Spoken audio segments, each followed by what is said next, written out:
Welcome. Take a breath. You're here now, and that's exactly where you need to be. Maybe you're lying here after another long day, your body tired, but your mind still racing with everything you haven't done yet. Maybe you're settling into bed while that familiar whisper starts up again.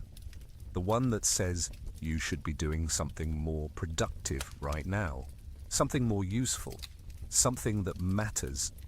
And maybe, just maybe, you're tired of feeling guilty every time you try to rest. If That sounds familiar. You're not alone. you're not broken and you're not lazy, what you're experiencing, this constant tension between needing rest and feeling guilty about taking it, is one of the most common struggles of our time. It's the invisible weight that millions of people carry, the voice that turns every moment of potential peace into a moment of self-judgment. Tonight, I want to give you permission to set that weight down. Permission to rest without earning it first. Permission to be tired without having to justify why. Permission to take up space in your own life without having to prove your worth through constant motion. There's no performance required here. No test to pass, no standard to meet. You don't have to fix anything about yourself tonight. You don't have to become someone different or better or more productive. You can simply be exactly who you are right now. Tired, maybe overwhelmed, possibly carrying guilt about taking this time for yourself. And that's completely okay. This isn't about pushing through or powering past your feelings. This isn't about forcing yourself to relax or demanding that your mind be quiet. This is about understanding, about meeting yourself with curiosity instead of criticism, about discovering why rest feels dangerous and productivity feels safe, even when your body and soul are begging for something different. The guilt around rest isn't personal weakness. It's a learned response to a world that has taught us that our value depends on our output. That love is conditional on usefulness. That worth must be earned through constant doing.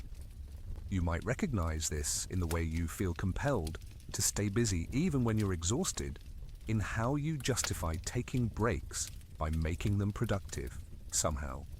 In the way you feel selfish for having needs, guilty for being tired, ashamed of wanting more ease in your life. Maybe you've noticed it in those moments when you finally sit down, only to immediately think of 12 things you should be doing instead.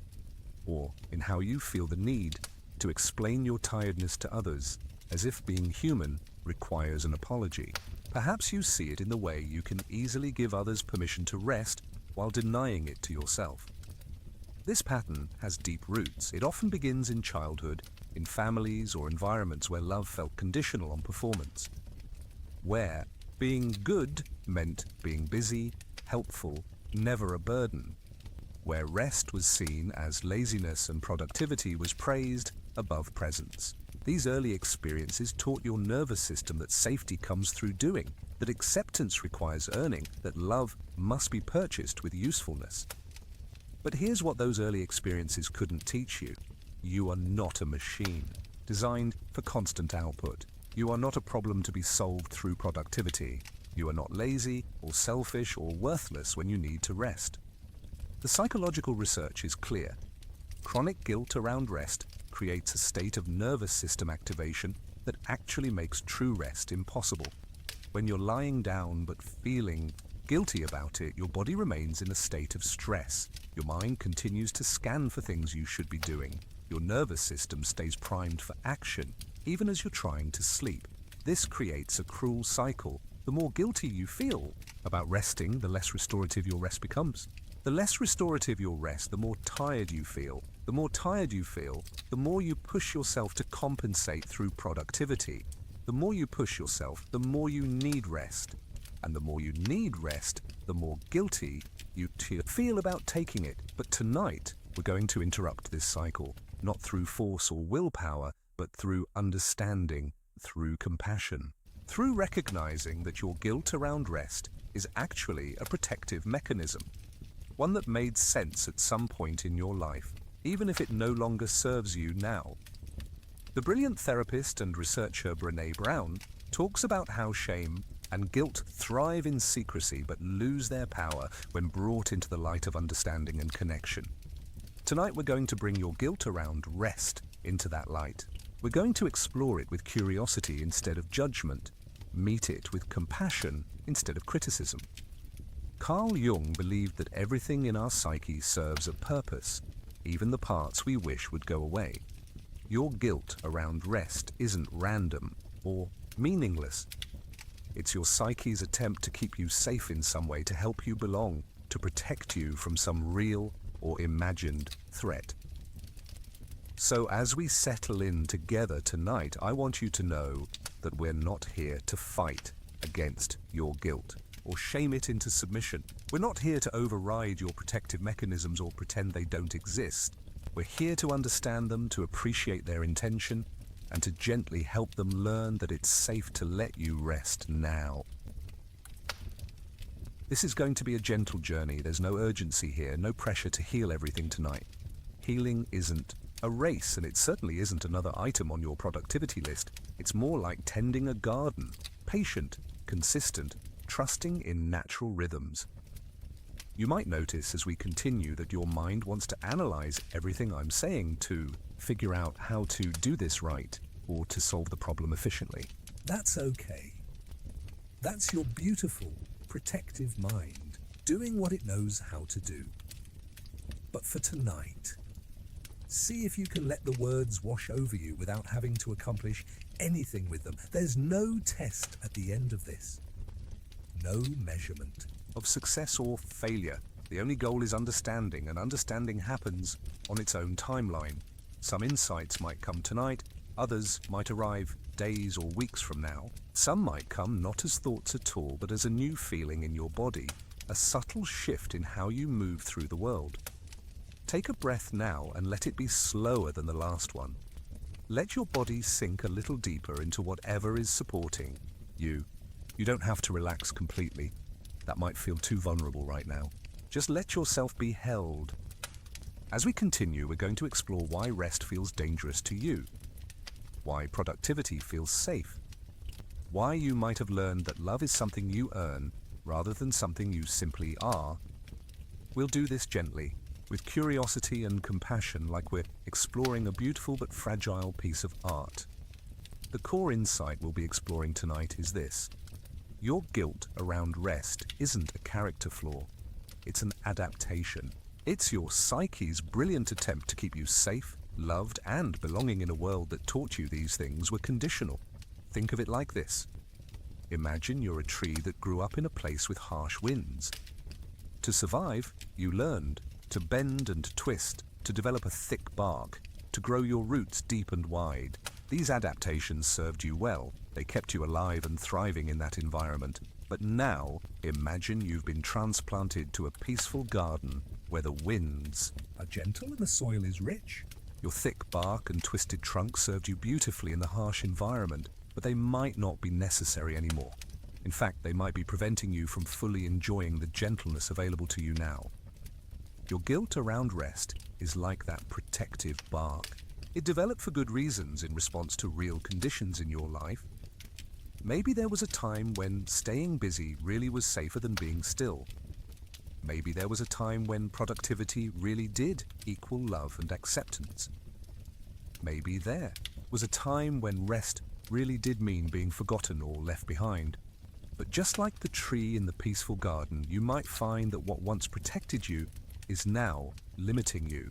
The bark that once shielded you from harsh winds might now be preventing you from absorbing the nourishment that's available to you. This doesn't mean your protective mechanisms were wrong. They were perfect for their time and place. It just means they might be ready to soften now, to adapt to the gentler environment you're creating for yourself. Tonight we're going to explore this together. We're going to meet your guilt around rest with the appreciation it deserves, while also helping it understand that it's safe to let you rest now. We're going to honor the part of you that learned to equate worth with productivity, while also nurturing the part of you that knows your value is inherent. As we move forward, let each breath carry you a little deeper into this exploration. Let your body continue to settle, your mind continue to soften. There's nowhere else you need to be right now, nothing else you need to accomplish. This time is yours and you deserve it simply because you exist. And with that foundation, let's begin to explore the specific ways this pattern might show up in your own life. Maybe you recognize yourself in these moments. It's Sunday afternoon, and you've been moving non-stop all week.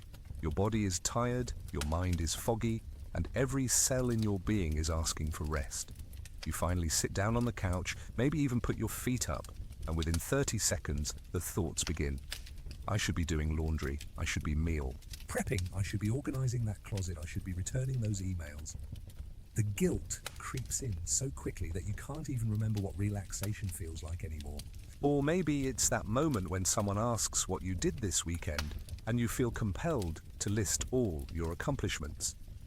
Oh, I cleaned the house, ran errands, finished that project, organized my files, as if enjoying a quiet Saturday. Reading a book or taking a long bath wouldn't be a worthy answer.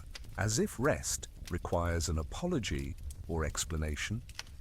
Perhaps you know that feeling of finally getting into bed after a long day, only to lie there thinking about tomorrow's to-do list. Your body is horizontal, but your mind is still vertical. Still running, still planning, still trying to solve problems that don't need solving right now. You're physically resting but emotionally working. And somehow this feels more acceptable than actually letting yourself be still. Maybe you've experienced the strange phenomenon of feeling guilty about being sick. Your body forces you to rest through illness, but instead of accepting this natural need, you find yourself apologizing to everyone, promising to make up for lost time, feeling like a burden for having human limitations. Even when rest is medically necessary, it still feels like moral failure or that peculiar guilt that comes with vacation days. You've earned them. You're entitled to them. They're part of your compensation. Yet somehow, taking them feels selfish. You find yourself working harder before and after to make up for the time away, as if rest weren't a basic human need, but a luxury that must be paid for through extra productivity. There's also that moment when you're genuinely enjoying something restful, maybe watching a movie, taking a bath, or simply sitting in the garden, and suddenly you're not present anymore. You're thinking about how you should be using this time more productively. The enjoyment gets hijacked by productivity planning, and rest becomes just another thing to optimize. Maybe you recognize the way you can easily encourage others to rest while denying it to yourself. When your friend is exhausted, you tell them they deserve a break. When your partner is overwhelmed, you suggest they take time off. When your children are tired, you prioritize their sleep and downtime. But when it comes to your own needs, the standards are different. Somehow, what applies to everyone else doesn't apply to you, and perhaps you know that internal negotiation system you've developed around rest. If I do one more load of laundry, then I can sit down. If I answer these 3 emails, then I can take a break. If I clean the kitchen, then I can read my book. Rest becomes a reward that must be earned rather than a basic need that deserves to be met. Why does this happen? Why do we treat rest like it's dangerous and productivity like it's salvation? The answer lies in what we learned early about safety, love, and belonging. Somewhere along the way, your nervous system learned that being busy equals being valuable, that productivity equals being lovable, that rest equals being expendable. These weren't conscious lessons. They were absorbed through experience, through observation, through the 1,000 small ways we learned what earned approval and what earned criticism. Maybe you grew up in a family where love felt conditional, on performance, where being good meant being helpful, useful, never adding to anyone's burden, where rest was seen as laziness and productivity was the highest virtue, where your worth seemed to fluctuate based on your accomplishments rather than being steady and unconditional. Or perhaps you learned these patterns later in relationships or work environments where your value felt tied to your output, where being needed felt safer than being rested, where exhaustion became a badge of honor and self-care became selfishness. These experiences taught your protective system that rest is risky, that stillness leaves you vulnerable, that if you're not constantly proving your worth through doing, you might be forgotten, rejected, or abandoned. Your guilt around rest isn't random. It's your psyche's attempt to keep you safe from these perceived threats. Let me tell you about Maya, the lighthouse keeper. Maya lived on a small island where she tended a lighthouse that guided ships safely to shore. She had inherited this role from her grandmother, who had inherited it from her grandmother before her. For generations, the women in Maya's family had kept the light burning, had stayed vigilant through every storm, had never allowed the beacon to dim. Maya took her responsibilities seriously, perhaps too seriously. She had learned early that ships depended on her light, that people's lives were literally in her hands. Her grandmother had told her stories of lighthouse keepers who had fallen asleep on duty, whose momentary rest had led to shipwrecks and tragedy. "The light must never go out," her grandmother had said. "People are counting on you. You can rest when the sea is empty of ships." But the sea was never empty of ships. Maya developed a routine of constant vigilance. She would check the light every few minutes, even when it was burning steadily. She would scan the horizon continuously, even on clear nights when no storms threatened. She would stay awake long past necessary, even when modern technology meant the light would continue burning automatically. When Maya did try to rest, guilt would flood her system immediately. What if a ship needs guidance right now? She would think. What if the light fails while I'm sleeping? What if someone dies because I was selfish enough to rest? The guilt felt so real, so justified, that rest became impossible. Maya's body began to show signs of chronic exhaustion. Her eyes were perpetually red from strain. Her hands shook from too much caffeine and too little sleep. Her stomach churned with anxiety that never seemed to subside. But somehow these physical symptoms felt more acceptable than the moral weight of potentially failing in her duty. Other lighthouse keepers would visit occasionally, and Maya was always surprised by how rested they looked, how calm they seemed. When she asked about their routines, they would describe regular sleep schedules, time off for meals, even, shockingly, vacations where they trusted others to tend their lights. "But what if something happens while you're away?" Maya would ask, genuinely confused by their apparent negligence. "The light systems are reliable," they would say, "and we have backup systems, and we train others to help, and we trust that we can't control everything, no matter how vigilant we are."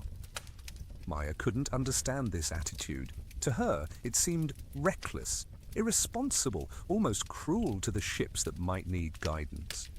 She continued her pattern of hypervigilance, wearing exhaustion like a badge of honor, treating her chronic fatigue as evidence of her dedication.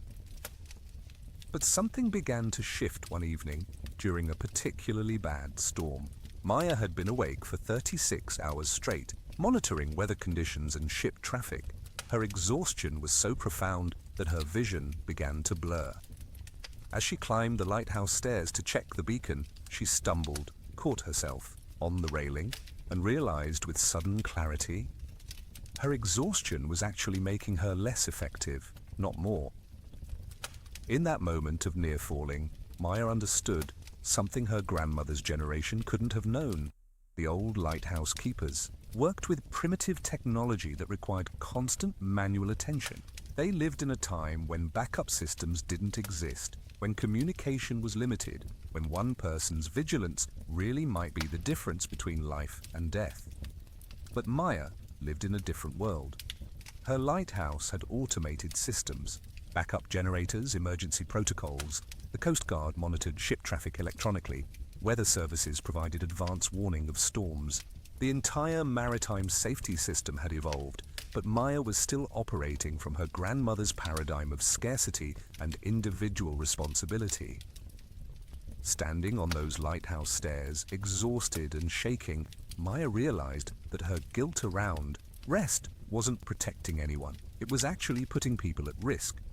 A lighthouse keeper who was too tired to think clearly, too exhausted to respond appropriately to actual emergencies, was more dangerous than one who rested regularly and maintained clear judgment. That night, for the first time in years, Maya allowed herself to sleep for 8 full hours. She trusted the automatic systems to maintain the light. She trusted the backup protocols to handle any emergencies. She trusted that her worth wasn't measured by her ability to transcend human limitations. When she woke, the lighthouse was still, functioning perfectly. No ships had been lost, no disasters had occurred. The world had continued to operate safely, even while she rested. Gradually, Maya began to understand the difference between responsible vigilance and anxiety-driven hypervigilance. She began to see that her grandmother's warnings, while well-intentioned, were based on outdated conditions. She began to recognize that guilt around rest wasn't evidence of high moral standards. It was evidence of an outdated protective system that no longer matched her current reality. Maya started taking regular breaks, trusting others to help with lighthouse maintenance, even taking occasional vacations. And something miraculous happened. She became a better lighthouse keeper. Her judgment improved when she was well rested. Her response time quickened when she wasn't chronically exhausted. Her ability to handle real emergencies increased when she wasn't depleted from managing imaginary ones.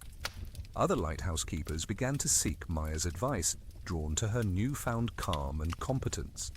She would tell them, "I thought rest was the enemy of safety, but it turned out exhaustion was the real threat. I thought guilt was evidence of care, but it was actually evidence of fear." Maya learned to distinguish between the voice of wisdom and the voice of inherited anxiety. Wisdom said, "Rest so you can serve effectively." Anxiety said, "Rest is selfish and dangerous." Wisdom said, "Trust the systems and trust yourself." Anxiety said, "Only constant vigilance keeps everyone safe." As Maya's story spread among lighthouse keepers, many recognized their own patterns. They too had inherited outdated paradigms about rest and responsibility. They too had confused anxiety with care, exhaustion with dedication. They too had been operating lighthouse technology with lighthouse keeper psychology from a different era. And like Maya, they began to learn that true responsibility includes responsibility to themselves. That sustainable service requires sustainable practices. That the guilt they felt around rest wasn't moral sensitivity, it was nervous system dysregulation based on conditions that no longer existed.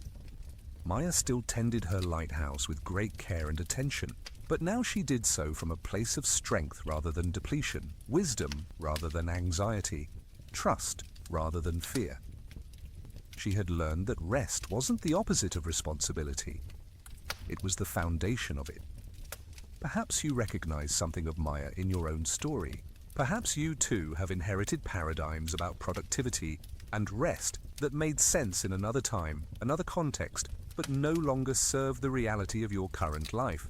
Perhaps you too have been operating modern life with an outdated nervous system, one calibrated for dangers that no longer exist, or responsibilities that are no longer yours alone to carry. And perhaps, like Maya, you're ready to discover what becomes possible when you let yourself rest without guilt, when you trust that your worth isn't dependent on your vigilance, when you remember that taking care of yourself is part of taking care of everyone and everything you love. Let's explore the deepest layers of why rest feels so dangerous to your nervous system. As we settle deeper into this understanding, allow your body to continue softening, your breath to continue slowing. We're going to meet 3 core beliefs that might be operating beneath your guilt around rest. Not to judge them, but to understand their protective wisdom. The first belief often sounds something like this: if I rest, I'll be abandoned. If I'm not constantly useful, people will leave. If I stop being productive, I'll be forgotten. This belief might manifest in your life in ways both obvious and subtle.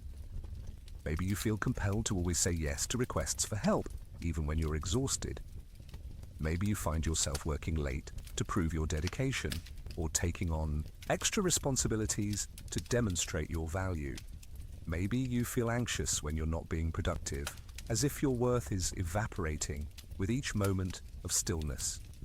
Perhaps you recognize this in how you interact with others. You might be the person everyone comes to for help, support, or solutions. You might pride yourself on being reliable, available, indispensable. But underneath that pride might be a quiet terror. What if they don't need you anymore? What if you're only valued for what you can do, not for who you are? This belief often has its roots in early experiences where love felt conditional on performance. Maybe you grew up in a family where attention was scarce and had to be earned through achievement or helpfulness. Maybe you learned that being good meant being useful, that being loved meant being needed, that being valued meant never being a burden. Perhaps you remember moments when you were sick or tired as a child and felt like you were letting people down. Maybe you picked up on subtle messages that your needs were inconvenient, that your tiredness was weakness, that your desire for rest was selfish. These weren't necessarily overt messages. They might have been communicated through sighs, through hurried care, through the way adults seemed more pleased with you when you were helpful than when you were needy. Or maybe the conditioning came later through relationships where your worth seemed to fluctuate based on what you could provide. Partners who appreciated you more when you were taking care of them.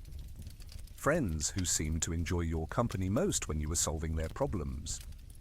Work environments where being indispensable felt safer than being balanced. Your nervous system learned from these experiences that rest equals risk, that stillness invites abandonment, that the moment you stop producing value, the people you love will find someone else who can give them what they need. This wasn't a conscious decision, it was an adaptation to the emotional environment you found yourself in. The cruel irony is that this belief often creates the very dynamic it's trying to prevent. When you're driven by the fear of abandonment, you might become exhausted, resentful, or depleted in ways that actually strain your relationships. When you can't rest without guilt, you might become irritable, anxious, or emotionally unavailable, qualities that can push people away far more than healthy boundaries ever would. But here's what your protective system couldn't have known when it formed this belief. Mature, healthy relationships aren't based on usefulness. Real love isn't conditional on productivity. True connection doesn't require you to transcend your human limitations or deny your basic needs. The people who truly belong in your life will love you not just when you're giving, but when you're receiving. Not just when you're strong, but when you're vulnerable. Not just when you're useful, but when you're simply present. They will want you to rest, not despite caring about you, but because they care about you. Think about how you feel toward the people you truly love. Do you love them only when they're productive? Do you abandon them when they need to rest? Do you measure their worth by their output? Of course not. You love them for who they are, not just for what they do. You want them to be healthy and rested because their well-being matters to you intrinsically. The same is true for how healthy people feel about you. Your worth to them isn't based on your ability to transcend human limitations. Your value doesn't fluctuate based on your energy levels. Your place in their hearts isn't earned through exhaustion or maintained through martyrdom. This belief, if I rest, I'll be abandoned, was your psyche's best attempt to keep you safe and loved in environments where safety and love felt conditional. It served a purpose, and we can appreciate its intention even as we help it understand that the conditions have changed. You're no longer that child who had to earn attention through performance. You're no longer in those relationships where love felt conditional on usefulness. You're no longer in environments where rest was treated as laziness and productivity as virtue. You've grown, you've learned, you've chosen different relationships and created different environments. And even if some of your current relationships do carry echoes of those old dynamics, you now have the awareness and tools to address them directly rather than exhausting yourself trying to prevent them. You can communicate your needs, set boundaries, and choose to invest your energy in relationships that honor your full humanity rather than just your productivity. The truth, your first belief, is trying to protect you from that some people might Not value you if you're not constantly useful isn't actually as dangerous as it once seemed. Because now you understand that people who would abandon you for having human needs aren't people whose approval you need for safety or happiness. As you rest tonight, you can let this belief know that its vigilance has been appreciated but its services are no longer required in the same way. You can thank it for trying to keep you loved and safe, while gently helping it understand that real love doesn't require the sacrifice of your basic needs. The second belief that often underlies guilt around rest goes even deeper than fear of abandonment. It strikes at the very core of identity and self-worth. If I'm not productive, I'm worthless. My value as a human being is determined by my output. I am what I do, and if I'm not doing, I'm nothing. This belief might show up in your life as a relentless internal scorekeeper that measures your worth at the end of each day based on what you accomplished. Maybe you feel satisfied only when you can point to tangible results. Tasks completed, problems solved, progress made. Maybe you feel empty or restless when you're not actively working towards something. As if stillness reveals some fundamental inadequacy in your being. Perhaps you recognize this in how you introduce yourself to others. Do you lead with what you do for work? Do you feel more confident in social situations when you can discuss your achievements or projects? Do you find yourself mentally cataloging your accomplishments when you're feeling insecure, as if reciting your productivity resume to some invisible judge? This belief often creates a peculiar relationship with free time. Instead of feeling grateful for moments of leisure, you might feel anxious, guilty, or empty. Instead of rest feeling restorative, it might feel threatening, as if each moment of non-productivity is evidence of your fundamental worthlessness. You might find yourself filling every spare moment with tasks, even meaningless ones, just to avoid the discomfort of being without purpose. Maybe you've noticed how hard it is to enjoy activities that don't produce something tangible. Reading for pleasure feels less legitimate than reading for work. Walking for joy feels less valuable than walking for exercise. Playing feels less important than accomplishing. Even hobbies might get infected with this productivity virus. Suddenly you're not just enjoying painting, you're trying to get better at painting, to produce better paintings, to accomplish something through painting. This belief often has its origins in environments where human worth was explicitly or implicitly tied to performance. Maybe you grew up in a family where praise was reserved for achievements, and disappointment was expressed when you weren't living up to your potential. Maybe you absorbed messages from school, media, or culture that people are valuable because of what they contribute, not because of who they are. Perhaps you learned this belief through comparison. Maybe you noticed that the accomplished people around you seemed more confident, more respected, more loved. Maybe you concluded that the way to feel good about yourself was to accomplish more, achieve more, produce more. Maybe you started measuring your worth against external standards of success and productivity. Or maybe this belief formed through trauma or neglect. Sometimes when our basic needs for unconditional love and acceptance aren't met, we unconsciously conclude that we must not be inherently worthy of those things. We develop the belief that love and acceptance must be earned through performance, that our value must be proven through productivity. The nervous system learns from these experiences that worthiness isn't given, it's achieved. That value isn't inherent, it's earned. That self-respect isn't a birthright, it's a prize that must be won through constant effort and accomplishment. This creates an exhausting internal dynamic where your sense of self becomes dependent on external validation. Through productivity, you become like a phone that needs constant charging. Your self-worth battery depletes whenever you're not accomplishing something, and you need regular hits of productivity to feel okay about yourself again. But here's what this belief doesn't. Understand, your worth as a human being was established at birth and remains constant regardless of your output. You didn't earn your right to exist through accomplishment, and you can't lose it through rest. Your value isn't determined by market forces or productivity metrics, it's inherent in your humanity. Think about a newborn baby. That baby has contributed nothing to society, produced nothing of value, accomplished nothing measurable.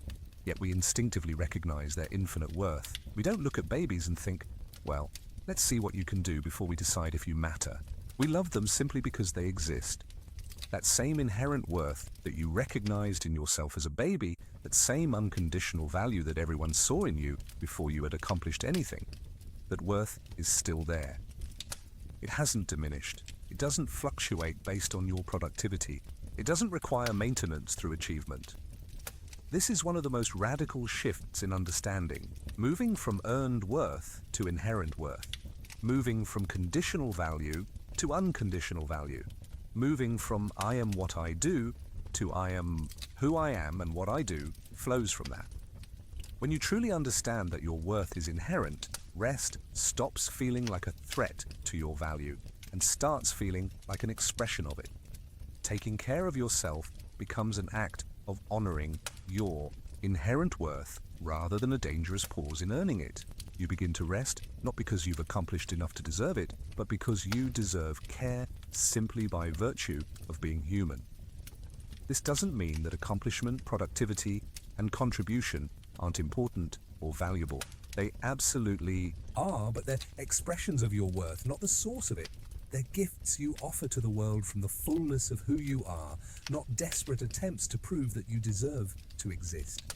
When productivity comes from inherent worth rather than the need to earn worth, it becomes more sustainable, more joyful, more authentic. You contribute because you have something to offer, not because you need to prove your right to take up space. You work from abundance rather than scarcity, from love rather than fear. As you continue to rest tonight, you can let this second belief know that its attempt to keep you valuable through constant productivity has been noted and appreciated. You can thank it for trying to ensure that you matter, while gently helping it understand that you have always mattered, long before you ever accomplished anything, and you will continue to matter even in moments of complete stillness. Your worth is not on trial. Your value is not in question. You are not required to justify your existence through output. You can rest tonight knowing that your worthiness is as constant as gravity, not something you achieve, but simply something that is. The third and perhaps most deeply embedded belief that creates guilt around rest is this: rest is selfish and dangerous. Taking care of my own needs means I'm not taking care of others. If I'm resting, someone else is suffering. My comfort comes at the cost of someone else's well-being. This belief transforms rest from a basic human need into a moral failing. It makes self-care feel like selfishness, makes personal boundaries feel like betrayal, makes your own tiredness feel like evidence of weak character or insufficient love for others. Maybe you recognize this belief in how you feel when you're resting while others are working. Perhaps you've experienced guilt about sleeping in on weekends while imagining all the people who are already up and productive. Maybe you feel selfish for taking time off when you know your colleagues or family members are stressed or overwhelmed. Maybe you can't enjoy your own moments of peace because you're thinking about all the people in the world who don't have access to such luxury. This belief might show up in how you prioritize needs within relationships. Maybe you automatically put everyone else's tiredness before your own. Maybe you can easily see when others need rest, but remain blind to your own exhaustion. Maybe you feel guilty for having needs at all, as if your requirements for sleep, downtime, or comfort are somehow less legitimate than everyone else's. Perhaps you notice this belief in your relationship with global suffering. Maybe you feel guilty about your own comfort when you're aware that people are struggling somewhere else. Maybe you believe that your rest is somehow connected to others' pain, that by taking care of yourself, you're not taking care of the world. Maybe you've unconsciously concluded that exhausting yourself is a form of solidarity with those who suffer. This belief often has roots in early experiences where caretaking was necessary for survival or safety. Maybe you grew up in a family where someone was chronically ill, struggling with addiction, or emotionally unstable, and you learned that everyone's well-being depended on your vigilance and care. Maybe you were parentified as a child, given adult responsibilities and made to feel responsible for others' emotional or physical well-being. Perhaps this belief formed in religious or cultural context, where self-sacrifice was presented as the highest virtue and self-care was framed as selfishness.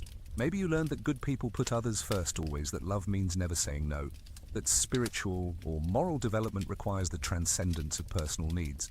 Or maybe this belief developed through trauma, where your safety really was dependent on monitoring and managing others' emotional states.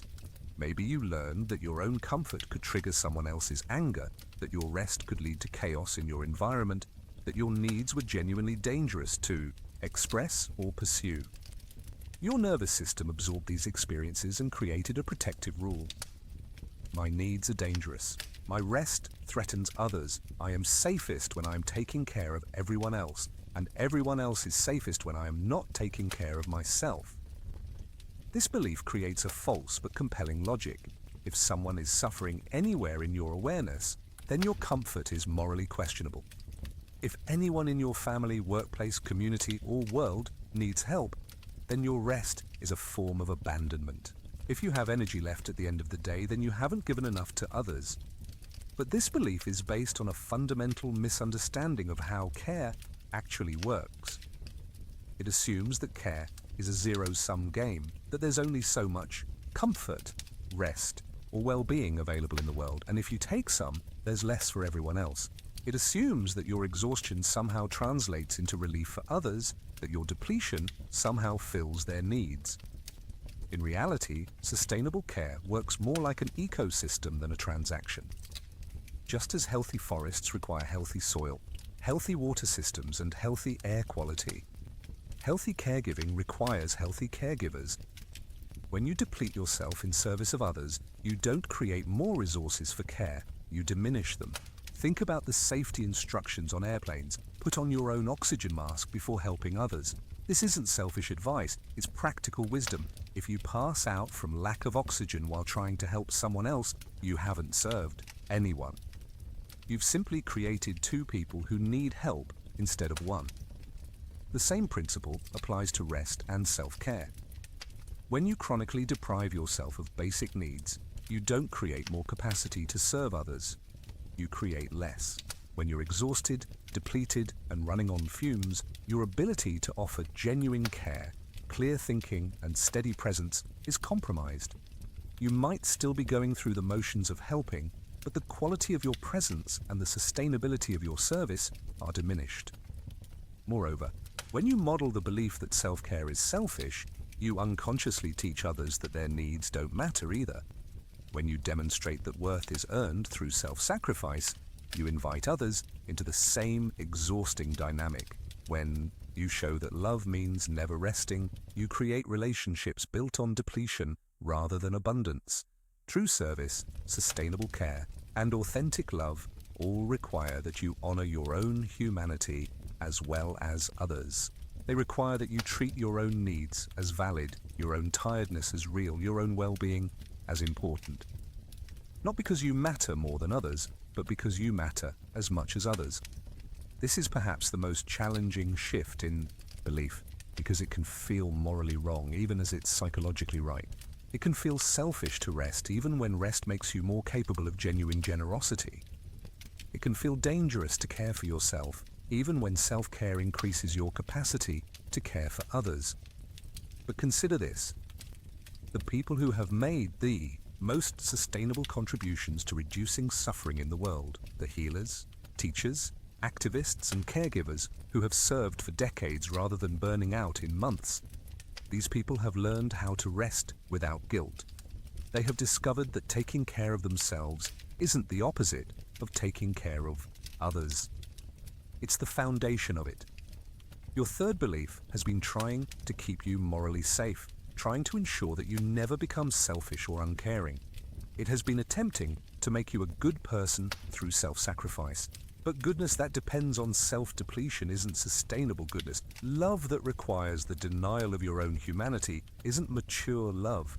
Service that demands your exhaustion isn't wise service.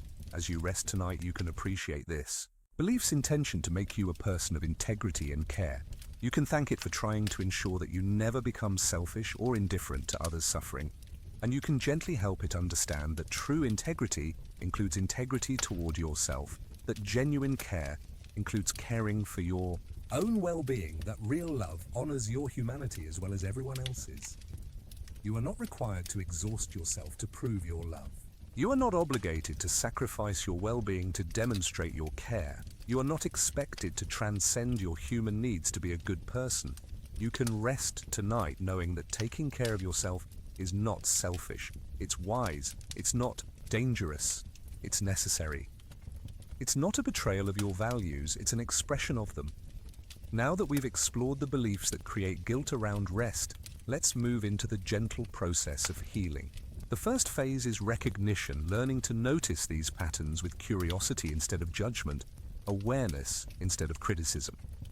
Recognition isn't about catching yourself doing something wrong. It's about becoming aware of what's happening in your internal world with the same gentle interest you might have when watching clouds move across the sky. You're not trying to stop the clouds or judge them for their shapes. You're simply observing what's already there. In the recognition phase, you begin to notice the moment guilt starts to arise when you rest. Maybe it's that subtle tension in your chest when you sit down after a long day. Maybe it's the immediate flood of shoulds that rush into your mind the moment you try to relax. Maybe it's that restless feeling that makes you want to get up and do something, anything rather than be still.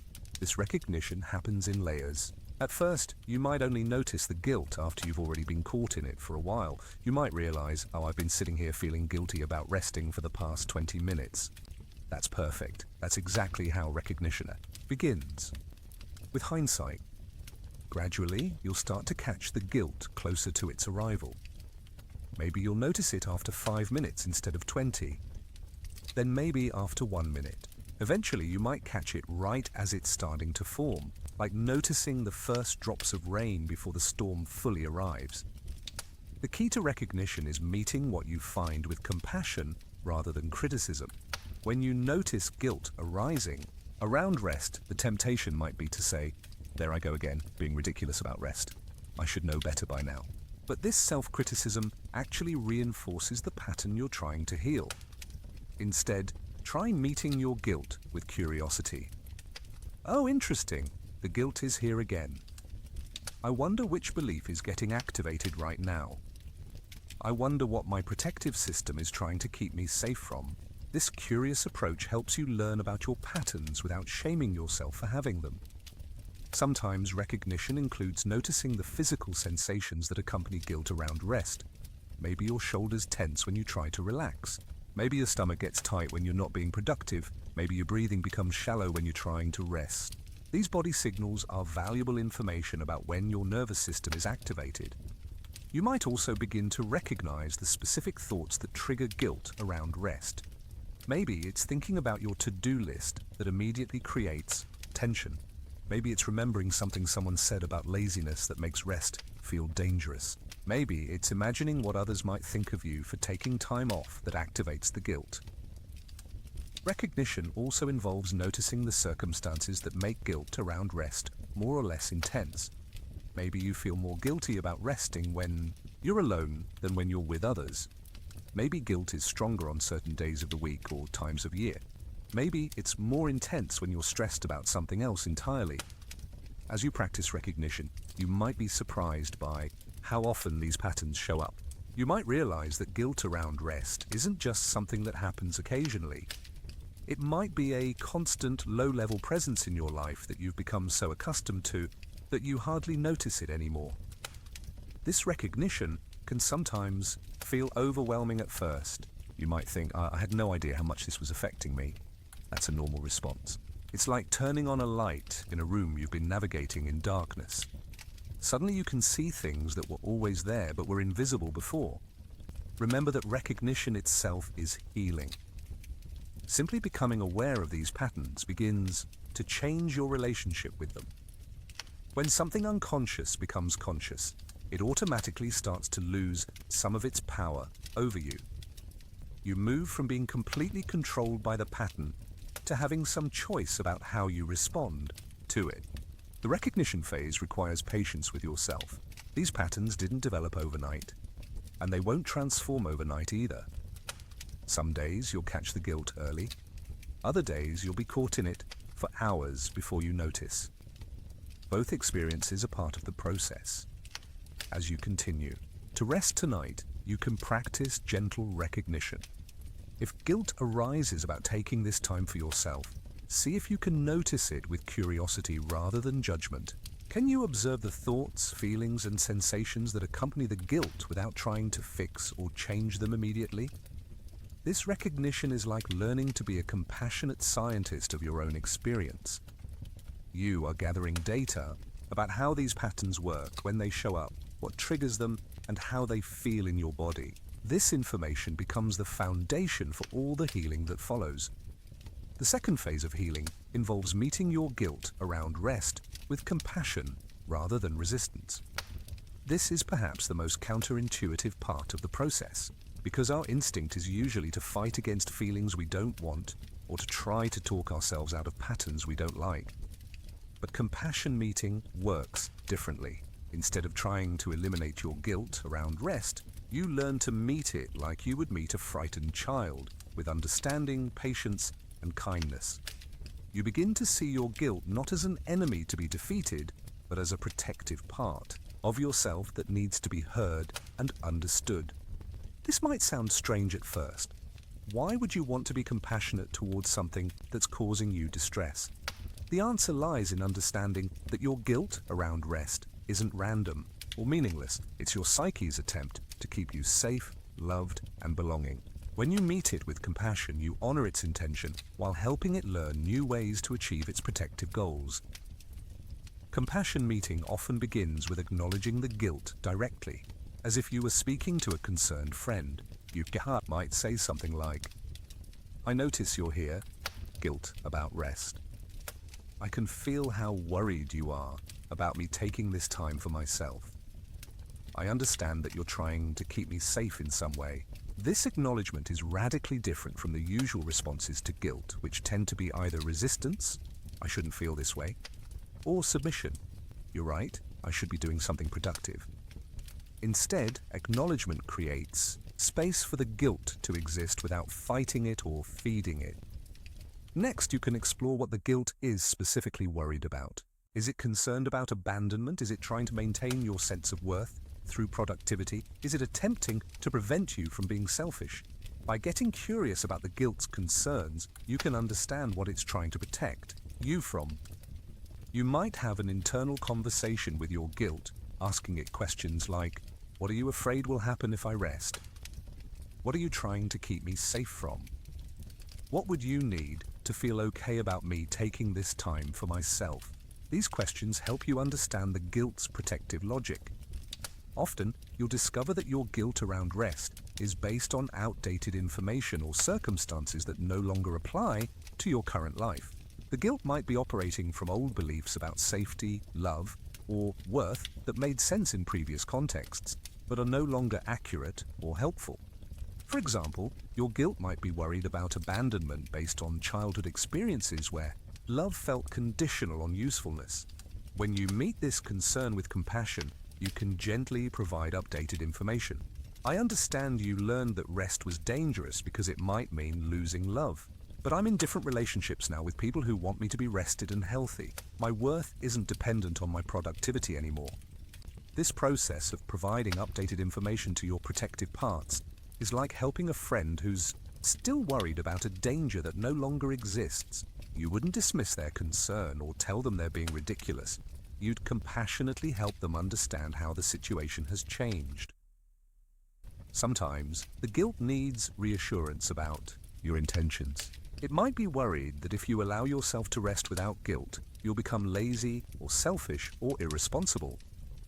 You can reassure this part of yourself by clarifying your values and intentions. "I understand you're worried about me becoming lazy, but I want you to know that I'm still committed to my responsibilities and relationships. I'm just learning to fulfill them from a place of health rather than depletion." The compassion meeting phase also involves appreciating the guilt for its service. You can thank it for trying to keep you loved, safe, and valuable. You can acknowledge how hard it has worked to protect you, even when its methods have been exhausting. This appreciation helps the guilt feel seen and valued, which often makes it more willing to consider new approaches. You might say something like, "Thank you for working so hard to keep me safe and loved. I can see how much you care about me and how dedicated you've been to protecting me from rejection and worthlessness. Your vigilance has been noticed and appreciated." This appreciation isn't fake or manipulative. It's recognizing the genuine, Positive intention behind even problematic patterns. Your guilt around rest really has been trying to help you, even if its methods have been costly. As you continue practicing compassion meeting, you might notice that the guilt begins to soften or shift. This doesn't mean it disappears immediately, but it might become less urgent or demanding. It might start to feel more like a concerned friend offering advice than a harsh critic issuing commands. Sometimes people worry that being compassionate toward their guilt will make it stronger or more persistent, but the opposite is usually true. When you meet guilt with compassion, it feels heard and understood, which often reduces its need to shout for attention. When you acknowledge its concerns and provide updated information, it can begin to relax its vigilance. The compassion meeting phase requires patience because these conversations with your protective parts often need to happen multiple times. Your guilt around rest didn't develop its concerns overnight, and it won't release them overnight either, but each compassionate interaction builds trust and creates the possibility for gradual change. You might find it helpful to think of this process like building a relationship with a wary animal. You wouldn't expect to gain its trust immediately, but through consistent, gentle interactions, it gradually learns that you're safe and trustworthy. Your guilt around rest can learn the same thing, that you can be trusted to take care of yourself responsibly, that rest doesn't mean abandoning your values or relationships. As you practice compassion meeting tonight, notice if you can sense the protective intention behind any guilt that arises. Can you meet it with curiosity about what it's Trying to keep you safe from? Can you offer it appreciation for its service while also providing updated information about your current circumstances? This compassionate approach to your guilt around rest creates the foundation for lasting change. When your protective parts feel heard and valued, they become more willing to collaborate with you in finding healthier ways to meet their concerns. The third phase of healing involves the gentle integration of new ways of being, learning to rest without guilt through small, sustainable steps that honor both your need for healing and your nervous system's need for safety. Integration isn't about forcing yourself to rest without guilt through willpower or positive thinking. It's about creating new experiences that gradually teach your nervous system that rest is safe, that your worth isn't dependent on productivity, and that taking care of yourself actually enhances your ability to care for others. This phase begins with very small experiments in guilt-free rest. You might start with just 1 minute of sitting quietly without feeling compelled to be productive, or taking 3 deep breaths without immediately planning your next task, or lying in bed for an extra 30 seconds in the morning without jumping into your to-do list. These tiny experiments are important because they create new neural pathways without overwhelming your protective system. Your guilt around rest developed over years or decades, and it needs time to learn that new approaches are safe. By starting small, you give your nervous system the chance to gradually adjust to the idea that rest doesn't lead to catastrophe. As you begin these small experiments, you might notice that your guilt still shows up, but now you have tools for meeting it differently. Instead of being overwhelmed by the guilt or immediately giving into it, you can recognize it, meet it with compassion, and gently continue with your rest experiment. You might say to your guilt, "I notice you're worried about me taking this extra minute to rest. I appreciate your concern, and I want you to know that I'm still committed to my responsibilities. I'm just experimenting with taking care of myself so I can show up more fully for everything I care about." Integration also involves paying attention to what happens in your body when you rest without guilt, even briefly. You might notice that your shoulders drop, your breathing deepens, or your heart rate slows. These physical experiences provide important feedback to your nervous system that rest is restorative rather than dangerous. Sometimes people are surprised to discover how much energy they've been spending on guilt around rest. When they begin to let go of that guilt, even in small increments, they often feel lighter or more energized. This natural result of guilt-free rest provides powerful evidence to your protective system that this new approach is beneficial. The integration phase also involves learning to distinguish between productive rest and procrastination. Your guilt might be worried that if you allow yourself to rest without guilt, you'll become unable to motivate yourself to do anything. But there's an important difference between rest that serves your well-being and avoidance that serves your anxiety. Productive rest feels nourishing, restorative, and chosen. It might involve activities like meditation, gentle movement, creative play, or simply being present with yourself. This kind of rest increases your capacity for engagement and contribution. Procrastination, on the other hand, often feels anxious, guilty, or compulsive. It might involve activities that numb or distract you from things you need to face. This kind of avoidance tends to decrease your sense of well-being and increase your stress over time. Learning to make this distinction helps. You integrate guilt-free rest while still maintaining appropriate boundaries around avoidance or excessive escapism. You can reassure your protective parts that you're not trying to eliminate all structure or responsibility from your life. You're just learning to include rest as a legitimate part of a healthy, productive life. Integration often involves experimenting with different types of rest to discover what actually feels restorative to you. Maybe you discover that reading fiction feeds your soul in ways that watching television doesn't. Maybe you find that gentle walks in nature restore your energy More than lying on the couch. Maybe you realize that creative activities like drawing or music feel restful even though they're active. This experimentation helps you move beyond the idea that rest has to look a certain way or follow certain rules. Instead, you learn to tune into your body's wisdom about what kinds of rest serve you best in different circumstances. As integration progresses, you might begin to notice changes in how you relate to productivity as well.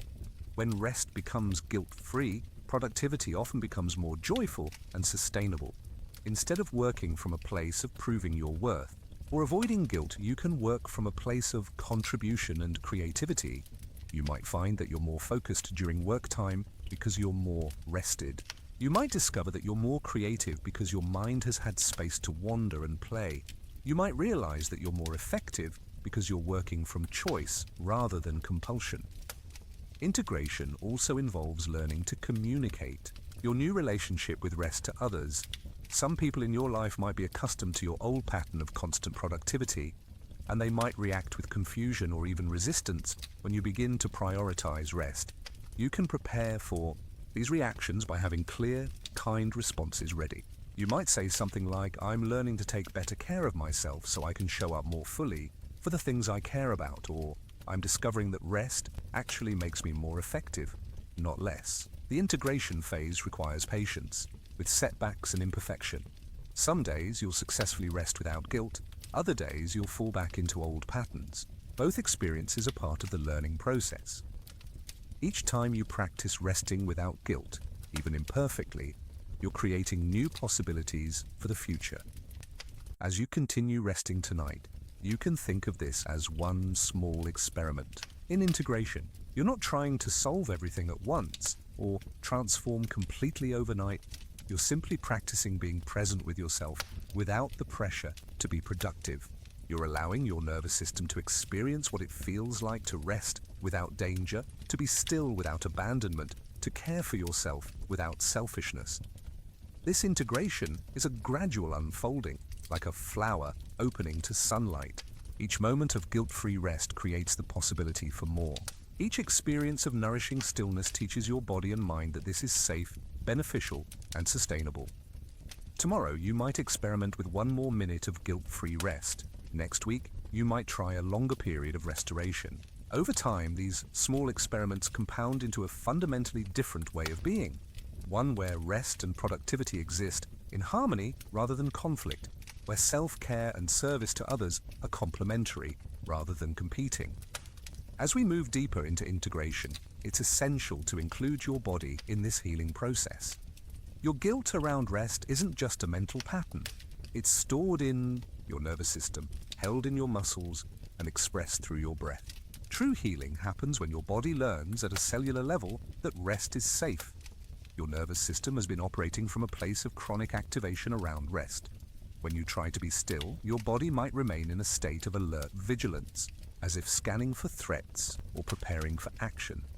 This creates the paradox many people experience: lying down but unable to truly rest, being horizontal but feeling vertical inside. Body-based healing begins with learning to recognize what safety Feels like in your nervous system. For many people who struggle with guilt around rest, the sensation of true safety is so unfamiliar that it's almost unrecognizable. You might have become so accustomed to low-level anxiety and activation that you've forgotten what calm actually feels like in your body. Start by noticing the physical sensations that accompany guilt around rest. Maybe your shoulders creep up toward your ears when you try to relax.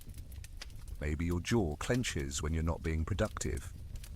Maybe your breathing becomes shallow when you attempt to rest. Maybe your stomach tightens when you think about taking time for yourself. These physical responses are your nervous system's way of preparing for perceived danger. Your body is literally getting ready to fight, flee, or freeze because it has learned that rest equals threat. But you can gradually teach your nervous system a different response through gentle, consistent practices. One of the most powerful tools for nervous system regulation is conscious breathing. When you're feeling guilty about resting, try this simple practice. Breathe in for a count of 4. Hold for a count of 4. Breathe out for a count of 6. And pause for a count of 2. Repeat this pattern several times, focusing on making the exhale longer than the inhale. This breathing pattern activates your parasympathetic nervous system, the part responsible for rest, digestion, and healing. It sends a signal to your body that you're safe enough to relax. As you practice this breathing while resting, you're creating new neural pathways that associate stillness with safety rather than danger. Another body-based practice involves progressive relaxation while acknowledging any guilt that arises. Start with your toes and slowly work your way up through your body, consciously relaxing each muscle group.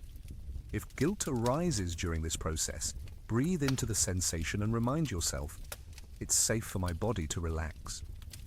I'm not abandoning my responsibilities by allowing my muscles to soften. You might also experiment with gentle movement that feels restorative rather than productive. This could be slow stretching, easy walking, or simple yoga poses. The key is moving in a way that serves your body's need for care rather than your mind's need for accomplishment. Notice how different it feels to move for pleasure versus moving for productivity. Physical comfort becomes part of your healing practice. Allow yourself to notice what your body needs for genuine rest. Maybe it's a softer pillow, a warmer blanket, or a cooler room. Maybe it's changing positions when you're uncomfortable instead of enduring discomfort as some form of penance. Maybe it's wearing clothes that feel good on your skin rather than clothes that look productive. These might seem like small things, but they send powerful messages to your nervous system about your worthiness of care and comfort. When you prioritize your body's comfort, you're practicing the belief that your physical needs matter, that your body deserves care, that rest is not just permissible, but necessary. Pay attention to how your body feels before, during, and after periods of guilt-free rest. You might notice that your energy actually increases when you rest without guilt, that your digestion improves when you're not stressed about being still, that your sleep deepens when you're not fighting against your need for downtime. Your body holds wisdom about rest that your mind might have forgotten. It knows how much sleep you actually need, what kinds of activities restore you versus deplete you, when you need solitude versus connection, when you need stillness versus gentle movement. Learning to listen to your body's signals helps you rest in ways that are truly restorative rather than just theoretically good for you. Sometimes body-based healing involves working with stored emotions that surface during rest. When you slow down, feelings that have been suppressed by constant activity might emerge. This is normal and often part of the healing process. Instead of using activity to avoid these emotions, you can practice breathing with them, allowing them to move through your system naturally. You might notice that certain types of rest trigger more physical anxiety than others. Maybe lying down feels more threatening than sitting. Maybe being completely still feels more dangerous than gentle movement. Honor these differences in your nervous system and gradually expand your comfort zone rather than forcing yourself into types of rest that feel overwhelming. The goal isn't to eliminate all physical responses to rest, but to gradually expand your window of tolerance for stillness and comfort. Some days your body might feel more open to rest, other days it might feel more activated. Both are okay. The practice is learning to be present with whatever your nervous system is experiencing while continuing to offer it. Experiences of safe rest. As you continue lying here tonight, you can practice some of this body-based healing. Notice where you're holding tension and breathe into those areas. Allow your body to sink deeper into whatever is supporting you. Let your muscles soften progressively, starting with your face, then your shoulders, then your arms, and so on, down through your entire body. If guilt arises during this physical relaxation, remember that it's just your nervous system's old programming, trying to keep you safe. You can acknowledge the guilt while continuing to breathe and soften. You can remind your body, it's safe to relax now. I'm not in danger when I rest. My body deserves this care and comfort. This body-based approach to healing guilt around rest creates change at the deepest levels. When your nervous system learns through direct experience that rest is safe, that stillness is nourishing, that comfort is allowed, the mental patterns of guilt naturally begin to shift as well. As you heal your relationship with rest, you'll likely notice changes in your relationships with others. This is natural and expected. When you change fundamental patterns about self-care and boundaries, it affects how you interact with everyone in your life. Some of these changes will be welcomed by the healthy people in your life. Partners, friends, and family members who genuinely care about your well-being will be relieved to see you taking better care of yourself. They may have been worried about your chronic exhaustion or frustrated by your inability to rest without guilt. Your healing gives them permission to relax their own concern about you. However, some people in your life might react with confusion, resistance, or even criticism when you begin resting without guilt. This is especially likely if your relationships have been built around your constant availability, productivity, or caretaking. Some people might have unconsciously benefited from your inability to rest, and they might feel threatened by your new boundaries. You might hear comments like, "You're being selfish lately. You used to be more helpful. I liked you better when you were more giving. Are you becoming lazy?" These comments can trigger your old guilt patterns and make you question whether healing is worth the potential relationship conflict. It's important to understand that these reactions often say more about the other person's relationship with rest and self-care than they do about your choices. People who criticize others for resting without guilt are often struggling with their own Inability to care for themselves. Your healing might trigger their own guilt, shame, or fear around self-care. This doesn't mean you should abandon your healing to make others comfortable, but it does mean you can respond with compassion while maintaining your boundaries. You might say something like, "I understand this change might feel confusing. I'm learning to take better care of myself so I can be more present for the people I care about, including you." Some relationships might naturally shift as you heal your guilt around rest. Relationships that were primarily based on your productivity, availability, or caretaking might feel less stable as you become more boundaried. This can be painful, but it also creates space for relationships based on more authentic connection.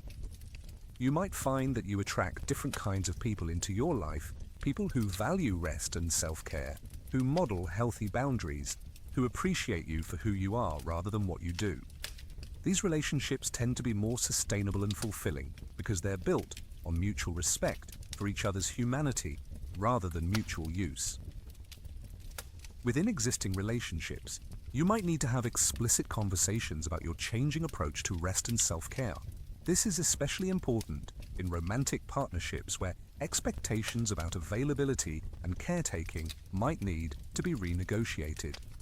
You might say something like, "I'm learning that I've been operating from guilt around rest for most of my life, and it's been affecting my health and our relationship. I want to find ways to be present and caring while also taking care of my own needs. I'd love to talk about how we can support each other's rest and self-care."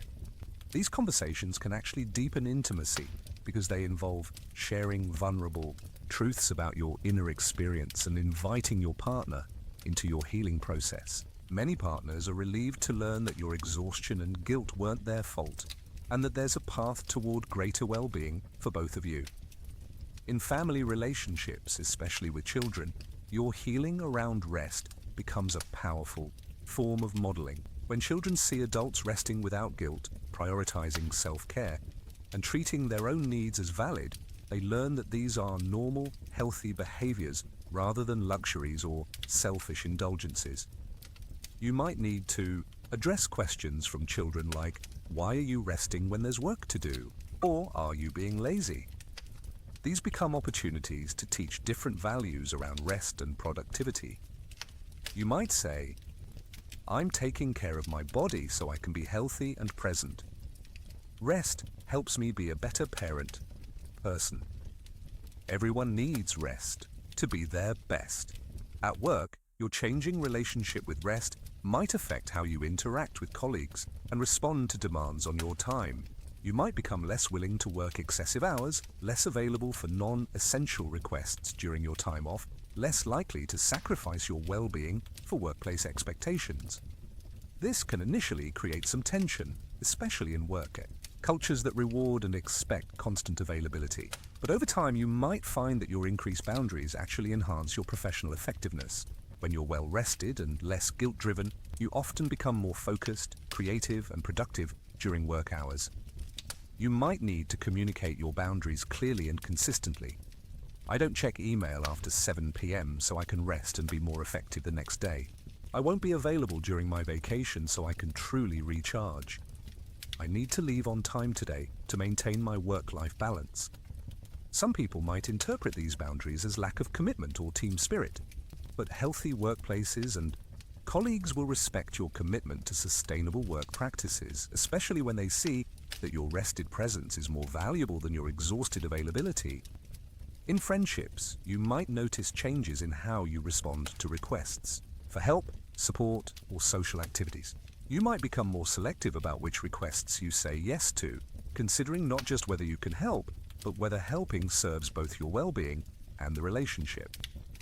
This doesn't mean becoming selfish or uncaring. It means becoming more intentional about how you use your energy. When you help others from a place of genuine choice rather than guilt-driven compulsion, your help is often more effective and sustainable. You might also find that you need different things from friendships as you heal. You might seek out friends who understand the importance of rest, who don't expect constant availability, who can enjoy low-key activities that don't require high energy or productivity. Throughout all these relationship changes, remember that you're not responsible for managing other people's reactions to your healing. You can be compassionate and understanding while maintaining your commitment to rest without guilt. You can offer reassurance and explanation while not sacrificing your newfound boundaries. The people who belong in your life will eventually adapt to and appreciate your healthier relationship with rest. Those who can't or won't adapt were likely benefiting from your unhealthy patterns in ways that weren't truly serving either of you. As you continue resting tonight, you can trust that the relationships meant to support your highest well-being will weather these changes and become stronger. The relationships that can't support your health and wholeness will naturally shift or fade, making space for connections that honor all of who you are. Integrating guilt-free rest into daily life requires practical strategies that work with the realities of modern living. This isn't about creating a perfect life where you never feel busy or stressed. It's about weaving moments of genuine rest throughout your days in ways that feel sustainable and authentic. Morning integration often begins before you even get out of bed. Instead of immediately reaching for your phone or mentally reviewing your to-do list, you might experiment with taking 3 conscious breaths or spending 1 minute noticing how your body feels. This tiny practice begins to establish a different relationship with the transition from sleep to wakefulness. You might also experiment with adding buffer time to your morning routine, setting your alarm 5 or 10 minutes earlier, not to be more productive, but to move through your morning with less rush and more presence. This extra time isn't for accomplishing more tasks. It's for transitioning into your day from a place of calm rather than urgency. Throughout your workday, you can practice micro moments of guilt-free rest. This might involve taking 3 conscious breaths between meetings, stepping outside for 2 minutes to feel sunshine on your face, or simply pausing to notice your posture and adjust your body for comfort. These aren't productivity breaks designed to make you more efficient. They're moments of pure self-care. Lunch breaks become opportunities to practice resting without guilt. Instead of working through lunch or using the time to run errands, you might experiment with eating slowly, sitting outside, or simply doing nothing productive for 15 minutes. This can feel radical in a culture that treats every moment as an opportunity for optimization. Evening transitions require special attention, because this is often when guilt around rest feels most intense. You might develop a ritual that helps you shift from work mode to rest mode, changing clothes, washing your hands mindfully, or taking a short walk. This physical transition helps your nervous system understand that it's time to release the day's productivity pressure. The key to evening rest is learning to distinguish between activities that truly restore you versus activities that simply distract you. Restorative activities leave you feeling more peaceful, present, or energized. Distracting activities might provide temporary relief but often leave you feeling more depleted or restless. You might discover that reading fiction feels more restorative than scrolling social media, that gentle stretching feels more nourishing than intense exercise, that creative activities feel more restful than consuming entertainment. There's no universal right answer. The practice is tuning into your own body's wisdom about what serves your well-being. Weekend rest requires renegotiating your relationship with free time. Many people fill weekends with productivity, errands, and catch-up work, treating them as extensions of the work week rather than opportunities for restoration. Guilt-free rest might involve protecting some weekend time for activities that serve no purpose other than joy or restoration. This doesn't mean becoming unproductive or irresponsible. It means including rest as a legitimate and necessary part of your weekend planning. You might schedule rest like you would schedule any other important activity, treating it as non-negotiable. Time for your well-being. Seasonal rhythms offer natural opportunities to practice different types of rest. Winter might call for more indoor stillness, cozy comfort, and early rest. Summer might invite longer outdoor relaxation, later bedtimes, and more social rest. Fall and spring might require different balances of activity and restoration, as your energy naturally fluctuates. Honoring these natural rhythms instead of maintaining the same pace year-round can help your nervous system understand that rest isn't lazy. It's intelligent response to changing conditions. Your guilt around rest often stems from believing that consistency and productivity is more important than responsiveness to your actual needs. Travel provides unique opportunities to practice guilt-free rest because it naturally disrupts routines and expectations. Instead of feeling guilty about jet lag, vacation naps, or slower paces when traveling, you can use these experiences to practice accepting your body's needs without judgment. Illness becomes a particularly important arena for practicing rest without guilt. When you're sick, your body is literally demanding rest for healing, yet many people experience intense guilt about being unproductive when ill. Learning to rest fully when sick without apologizing or promising to make up for lost time is powerful. Practice for guilt-free rest in general. Technology can either support or undermine guilt-free rest, depending on how you use it. You might experiment with creating phone-free zones or times, using apps that support meditation or relaxation, or setting boundaries around work emails and social media. The goal isn't to eliminate technology, but to use it in ways that serve, rather than sabotage your rest. Creating physical environments that support guilt-free rest involves making your spaces comfortable and conducive to relaxation. This might mean investing in comfortable seating, good lighting for reading, or making your bedroom a sanctuary for sleep rather than a workspace. These environmental changes send messages to your nervous system about the value and legitimacy of rest. Financial considerations often intersect with rest, especially in cultures where productivity is tied to economic survival. You might need to address fears about financial security when you prioritize rest, finding ways to maintain economic stability while not sacrificing your well-being. This might involve budgeting for rest activities, negotiating work arrangements that support better work-life balance, or addressing deeper anxieties about money and security. Social pressures around rest require ongoing navigation. You might need to explain your priorities to friends who don't understand why you're not available for every social activity, family members who expect constant productivity, or colleagues who interpret boundaries as lack of commitment. Having clear, kind responses prepared can help you maintain your commitment to guilt-free rest while preserving important relationships. The integration of guilt-free rest into daily life is ultimately about creating a sustainable rhythm that honors both your responsibilities and your humanity. It's about recognizing that rest isn't the opposite of productivity. It's the foundation of sustainable productivity. It's about understanding that taking care of yourself isn't selfish. It's necessary for taking care of everything else you value.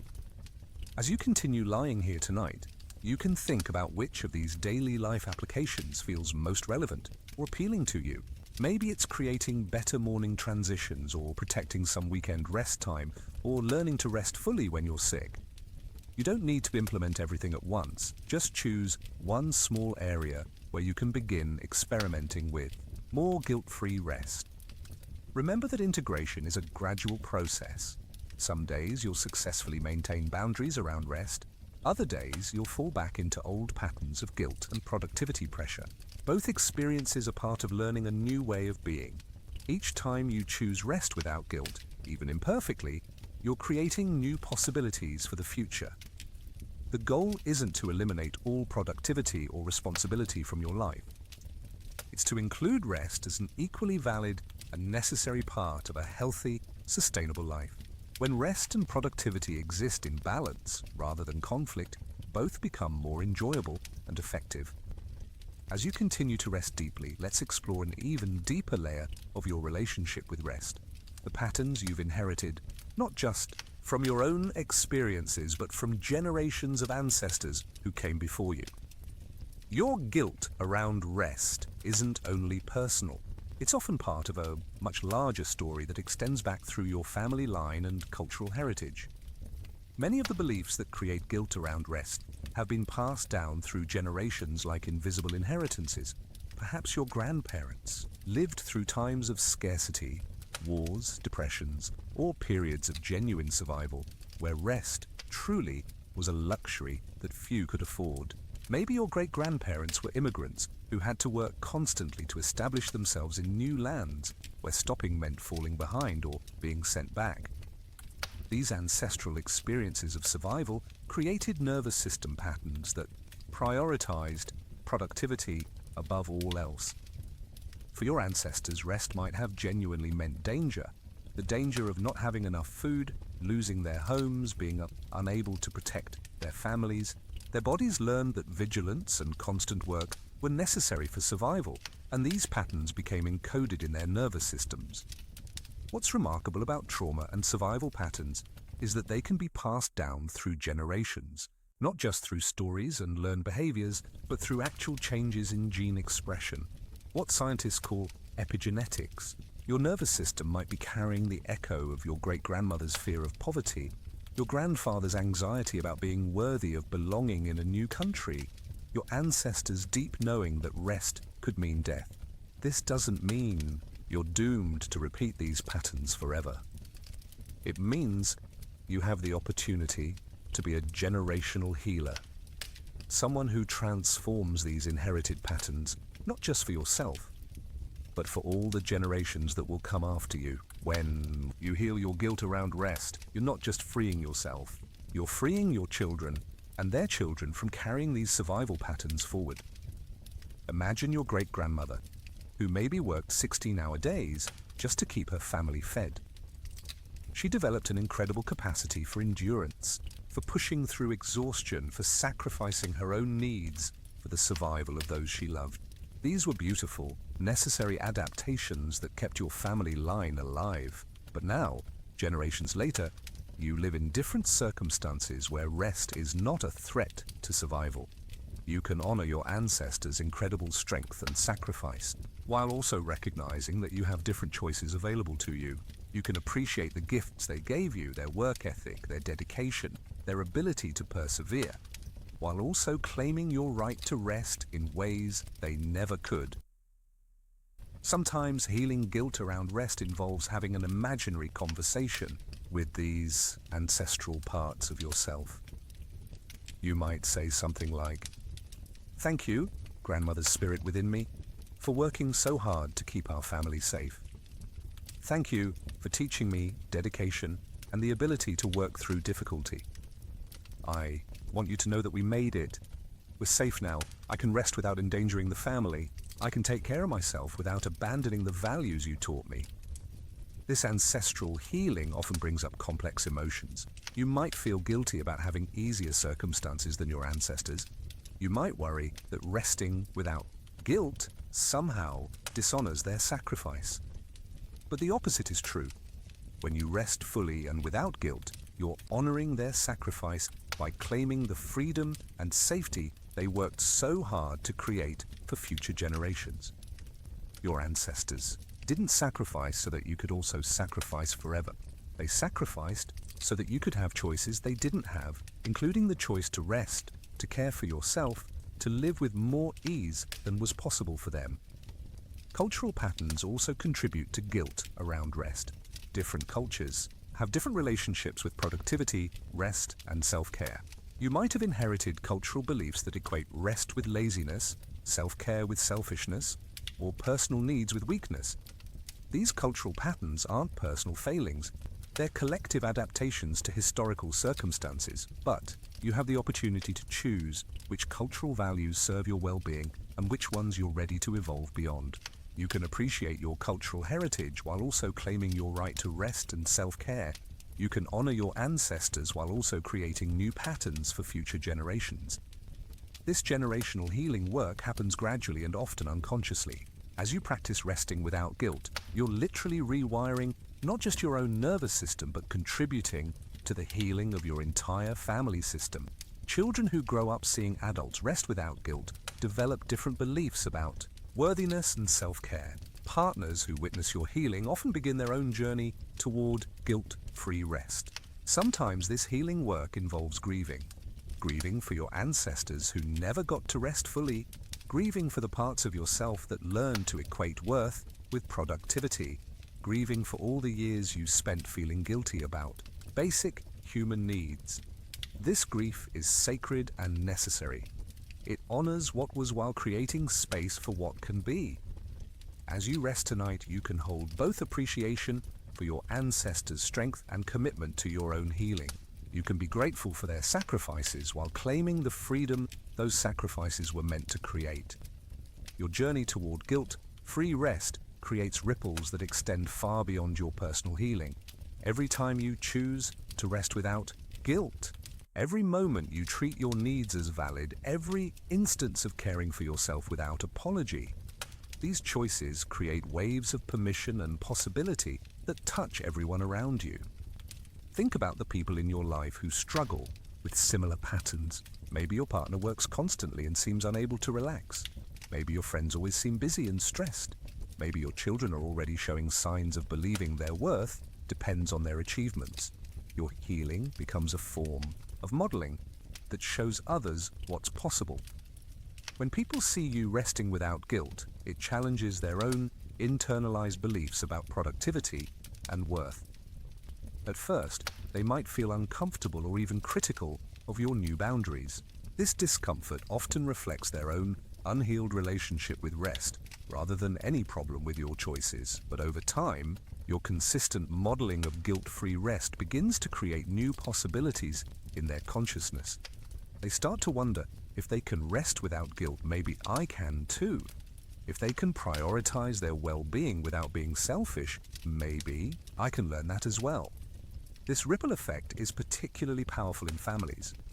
Children who see adults resting without guilt grow up with fundamentally different beliefs about self-care and worth. They learn that rest is normal and necessary, rather than lazy or selfish. They develop nervous systems that can tolerate stillness and comfort, rather than requiring constant stimulation and productivity. Imagine children growing up in homes where adults model healthy boundaries around rest, where they see their parents taking naps without apologizing, saying no to commitments when tired, prioritizing sleep and self-care as naturally as they prioritize work and responsibilities. These children develop radically different relationships with their own needs and limitations. The workplace ripple effect can be equally transformative. When you model sustainable work practices, leaving on time, taking real lunch breaks, using vacation days without guilt, You create permission for others to do the same.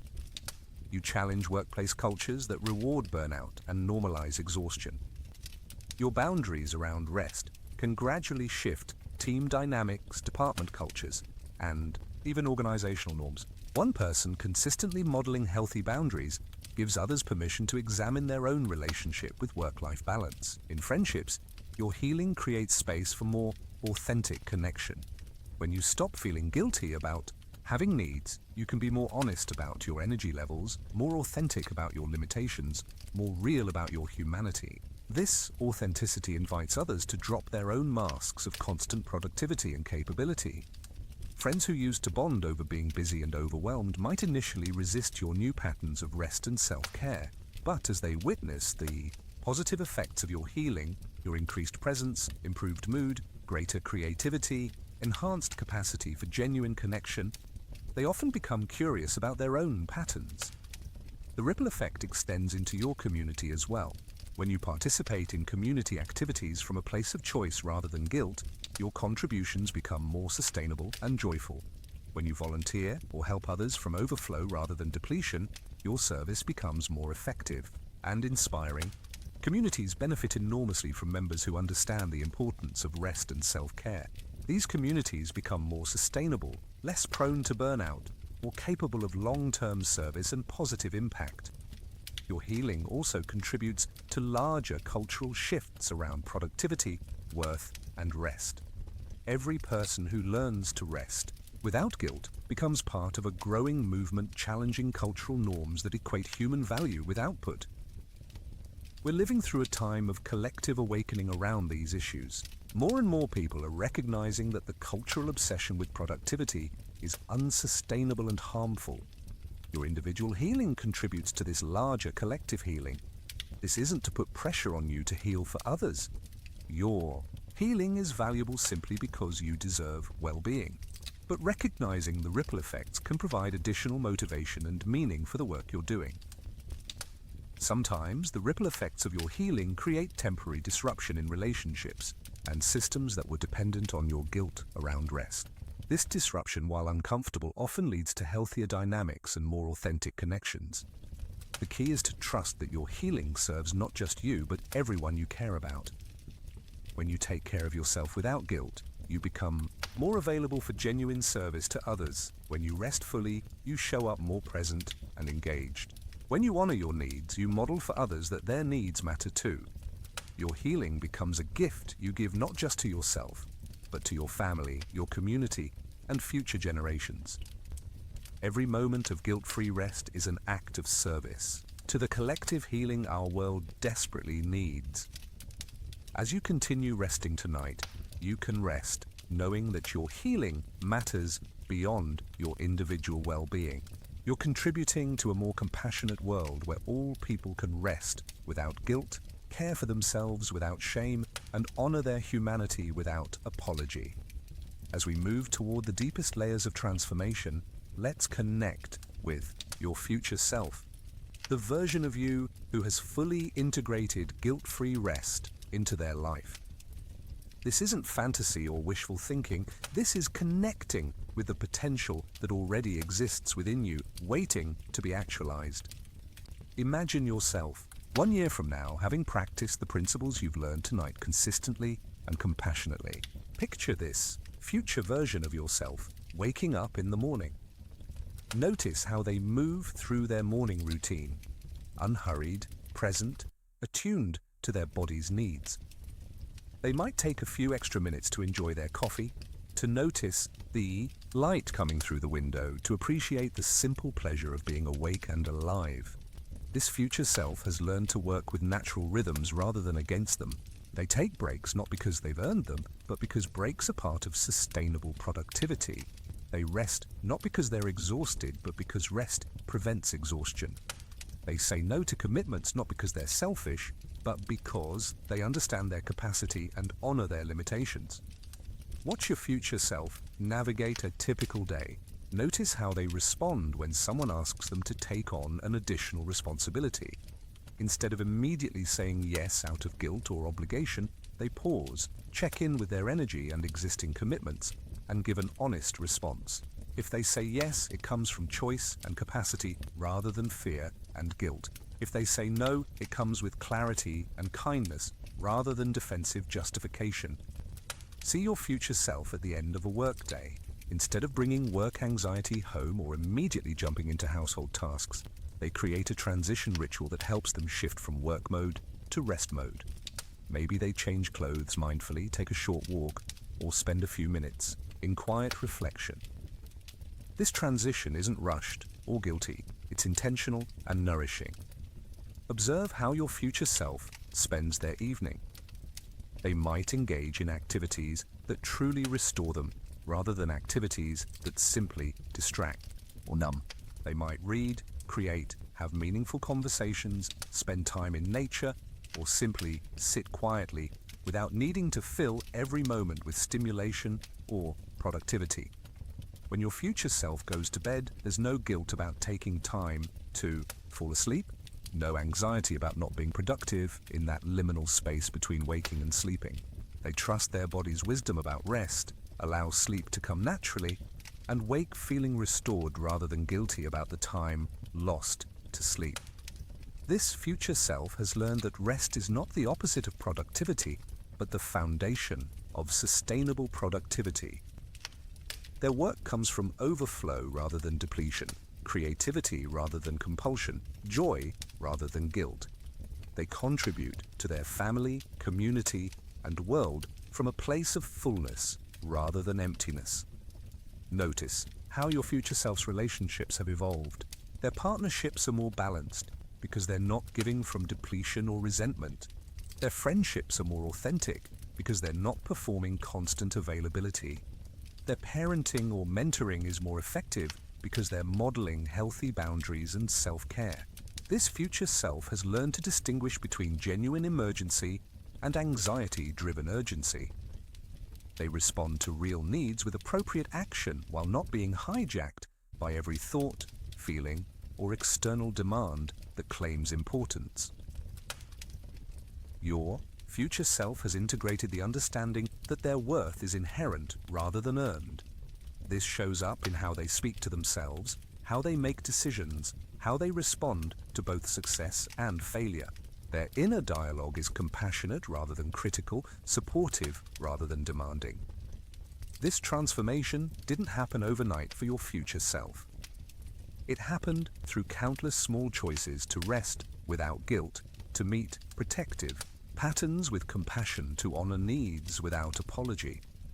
Each day they practiced what you're learning tonight, sometimes successfully, sometimes imperfectly, but always with commitment to their own healing and well-being.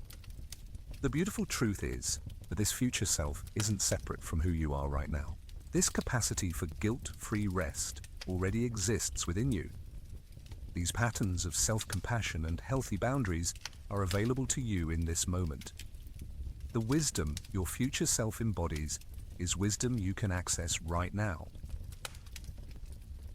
As you rest tonight, you can begin to embody this future self. You can make this choice to rest without guilt, not just a one-time experiment, but the beginning of a new way of being. You can trust that the small choices you make towards self-care and boundary setting are building the life your future self is living. Your future self is not someone you have to become. They're someone you already are, waiting for you to remember and claim the fullness of who you've always been beneath the layers of guilt and conditioning. Rest tonight knowing that every moment of guilt-free rest brings you closer to the integrated, peaceful, boundaried person you're meant to be. Sweet dreams to your current self and your future self. They are both worthy of all the rest and care you can give. As we begin to draw this journey to a close, let's take a moment to integrate the wisdom you've gathered tonight. You've traveled through the landscape of your own protective patterns, met your guilt around rest with compassion, and explored new possibilities for healing. This understanding doesn't need to be perfectly organized in your mind. Wisdom often integrates most naturally when we're not trying to force it into neat categories. What you've discovered tonight is that your guilt around rest isn't a character, flaw, or moral failing. It's an intelligent adaptation to conditions that taught you to equate safety with productivity, love with usefulness, and worth with constant motion. Your protective system developed these patterns for good reasons, in response to real experiences that made rest feel dangerous and activity feel safe. You've learned that beneath the guilt around rest lie 3 core beliefs that your psyche has been trying to protect you from: the fear of abandonment if you're not constantly useful, the belief that your worth depends on your productivity, and the conviction that rest is selfish and dangerous. These beliefs made sense in their original context, and they deserve appreciation for their protective intention, even as you help them learn new ways of keeping you safe. The recognition that these patterns are adaptations rather than truths creates profound possibilities for change. When you understand that your guilt around rest is your nervous system's attempt to keep you loved, safe, and valuable, you can meet it with compassion rather than resistance. You can work with it rather than against it, honoring its concerns while providing updated information about your current reality. Tonight you've practiced the 3 phases of healing: recognition without judgment, compassion, meeting with your protective parts, and gentle integration of new experiences. You've explored how healing happens not through force or willpower, but through patience, understanding, and the gradual creation of new neural pathways that associate rest with safety rather than danger. You've seen how this healing is embodied, how your nervous system holds these patterns physically, and how body-based practices can create change at the deepest levels. You've understood how your relationships might shift as you heal, and how to navigate those changes with integrity and compassion. You've explored practical ways to integrate guilt-free rest into the realities of daily life. Perhaps most importantly, you've remembered something your guilt around rest had obscured: that you are inherently worthy of care, comfort, and rest. Your value isn't conditional on your productivity. Your worth isn't earned through exhaustion. Your right to take up space in your own life isn't dependent on proving yourself through constant motion. This understanding might feel tender right now, like a new growth that needs protection as it develops.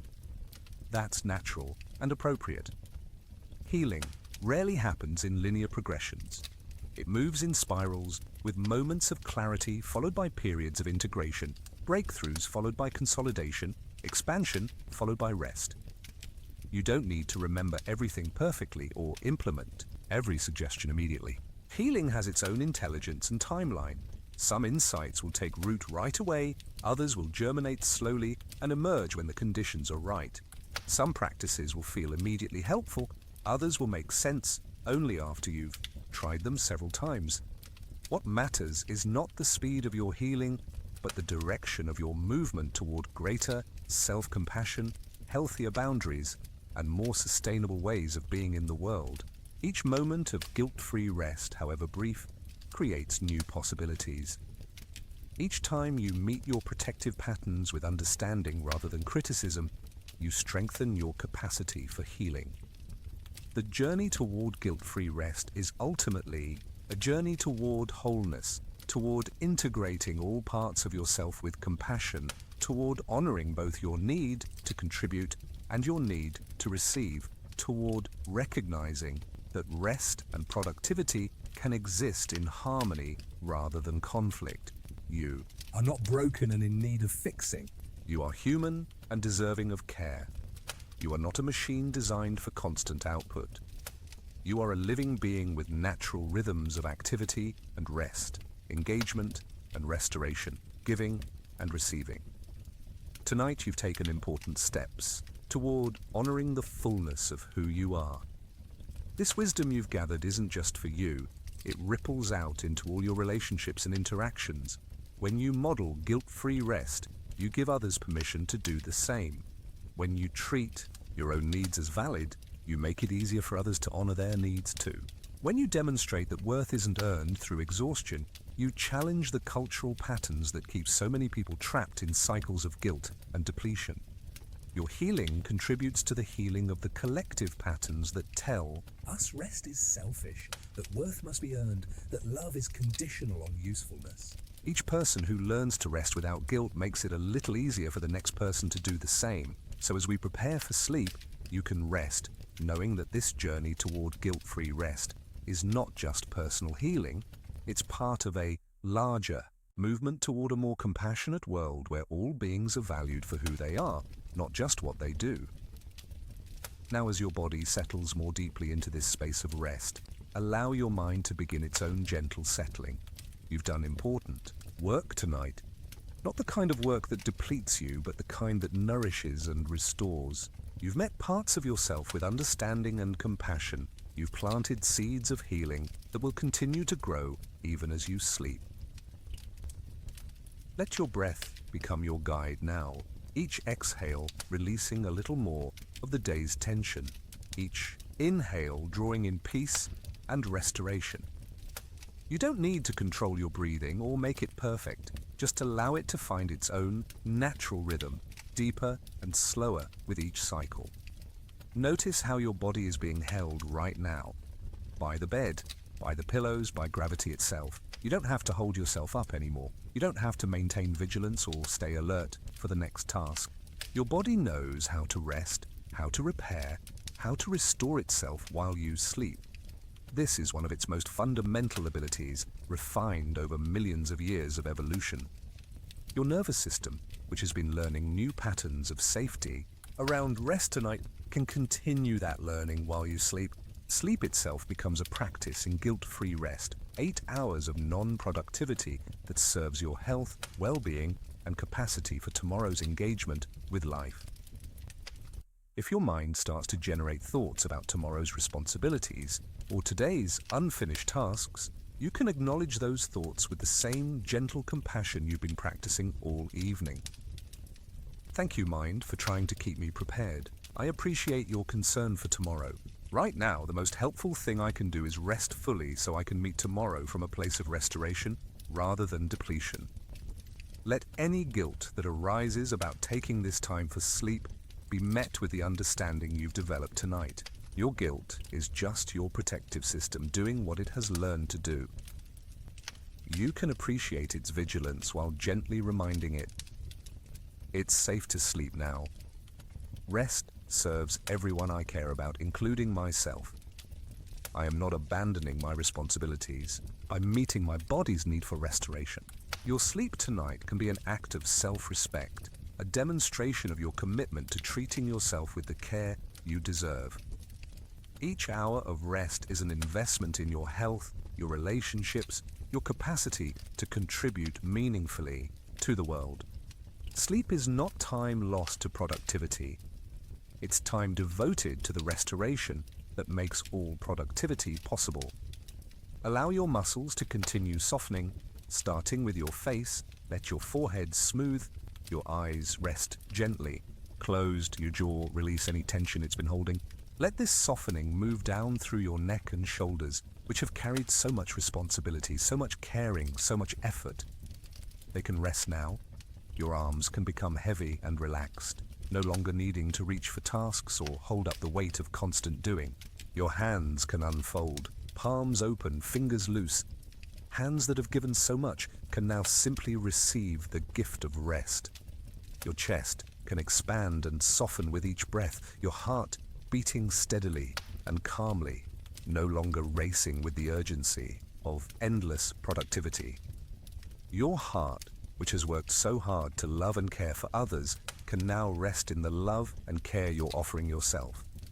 Your abdomen can release any tension held from anxiety about rest, any tightness from guilt about stillness. This part of your body, which holds so much of your emotional life, can now hold peace and acceptance instead of worry and self-criticism. Your back, which has supported you through so many challenges, can now be fully supported by whatever is beneath you. You don't have to hold yourself up anymore. You can let yourself be held.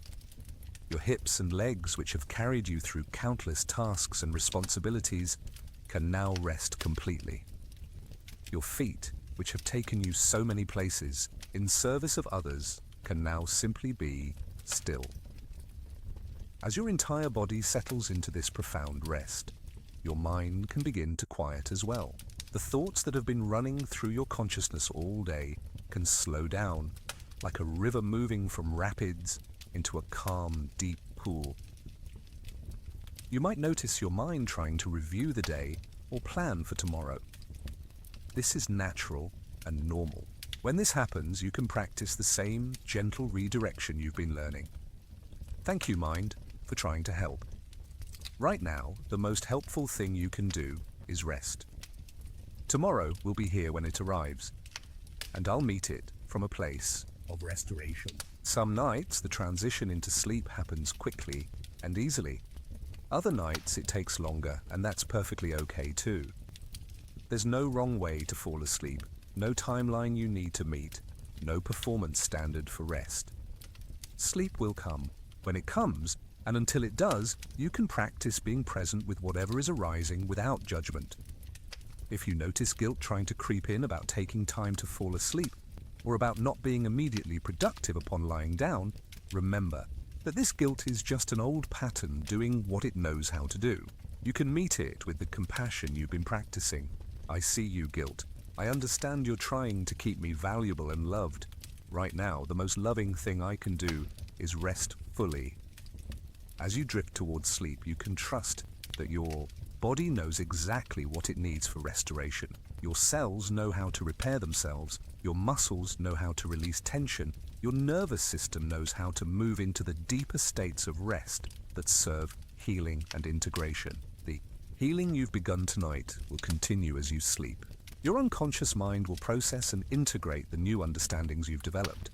Your nervous system will practice the new patterns of safety around rest. Your body will restore itself in the way that only sleep allows. You can sleep tonight knowing that you are worthy of this rest, deserving of this restoration, valuable enough to receive 8 hours of non-productive care. You can sleep knowing that your worth isn't diminished by stillness, that your value isn't threatened by rest, that your importance isn't dependent on constant motion. Tomorrow will bring new opportunities to practice guilt-free rest, new chances to meet your protective patterns with compassion, new moments to choose self-care without apology. But right now, there is only this: the gift of sleep, the blessing of rest, the profound act of caring for yourself by allowing your body and mind to restore in the way they know how. Sweet dreams, rest well. You deserve this peace.